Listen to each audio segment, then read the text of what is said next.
So I don't think that sending a few soldiers to Greenland will change Trump's mind. What will change his mind is, I think, that something that really hurts him. And what he's vulnerable about is the economy, is money, is finance. So I think the EU is much more economically powerful than America, than the US.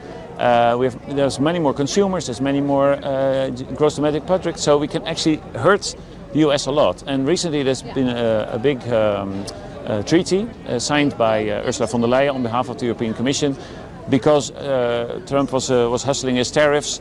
And I think we should get back to that, which is to say, okay, it's going to be tough for us, but it's going to be more tough for US. Pots and pans clash in the cold Amsterdam air.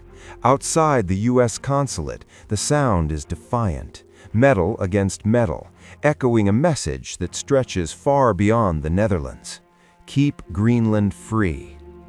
Dozens of protesters gather, waving banners, crossing out images of US President Donald Trump, and reading letters addressed directly to the people of Nuuk.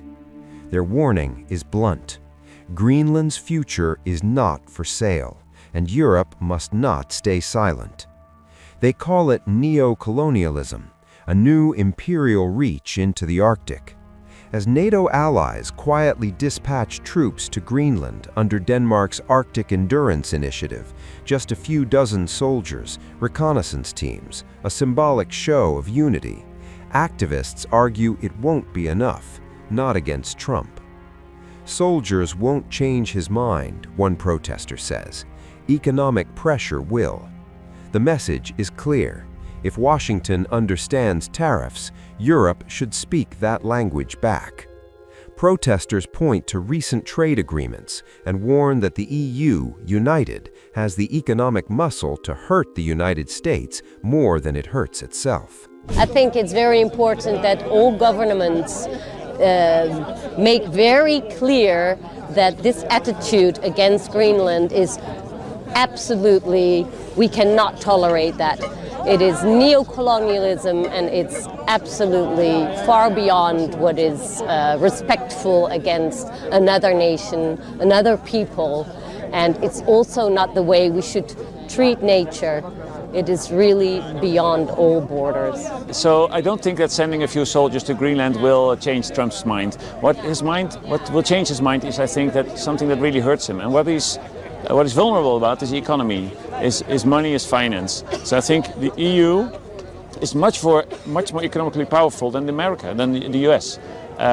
There's many more consumers, there's many more gross domestic product, so we can actually hurt the US a lot. And recently there's been a big treaty signed by Ursula von der Leyen on behalf of the European Commission, because Trump was hustling his tariffs.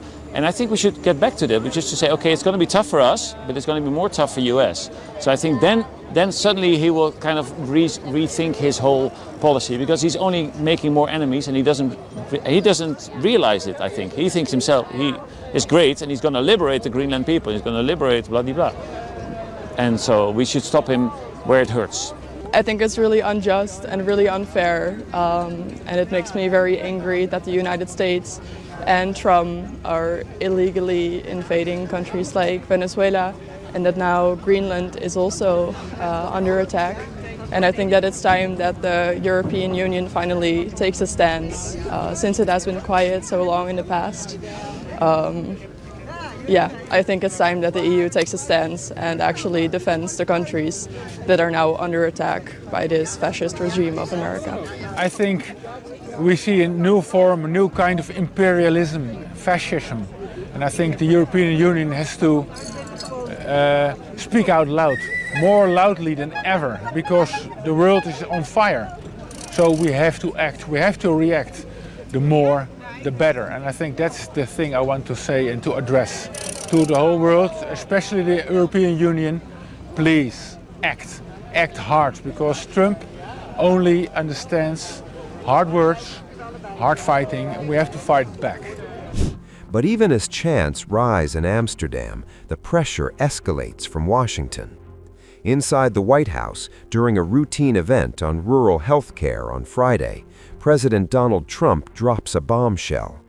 He suggests tariffs are like punishment for allies who refuse to back U.S. control of Greenland.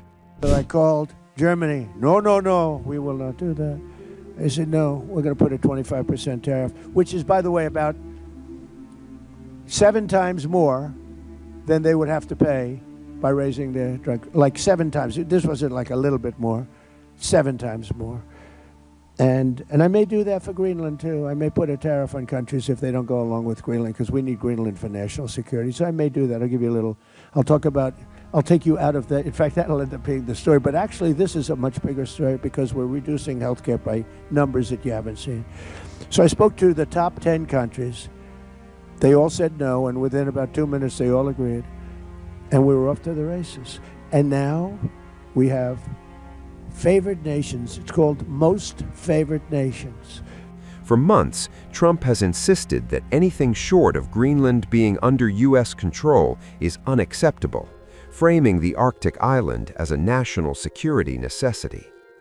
Behind closed doors, Danish and Greenlandic foreign ministers met with Vice President J.D. Vance and Secretary of State Marco Rubio earlier this week. The talks lower temperatures, but not tensions.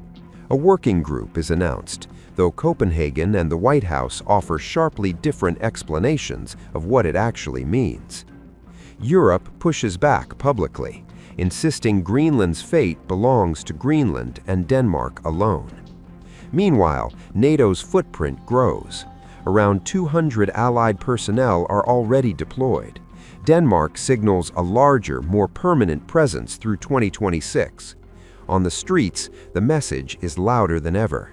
Greenland is not a bargaining chip, not a tariff target, not an empire's prize.